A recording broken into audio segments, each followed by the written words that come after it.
Bar owner shot dead, man wounded in Manchester armed robbery.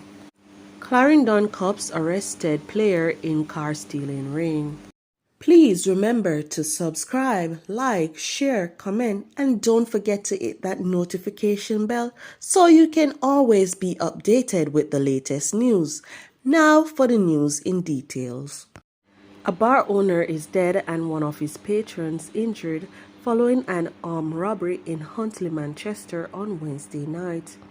Residents named the deceased as Christopher Stulls, otherwise called Blacks or Rabat.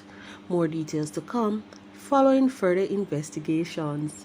The police in Clarendon have arrested a man in the Maypen area whom they believe to be part of a car stealing ring. Head of Operations in the Clarendon Police Division, Superintendent of Police Clifton Green, stated that the arrest was made on Wednesday under a crime-fighting initiative, Operation Storm Surge.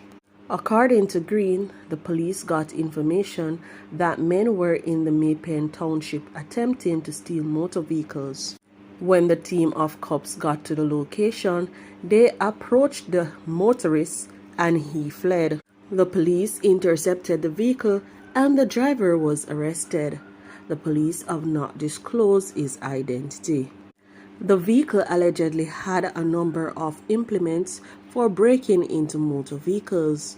Also, the police stated that initial investigations have suggested that the driver and others had planned to steal the motor vehicles in the town.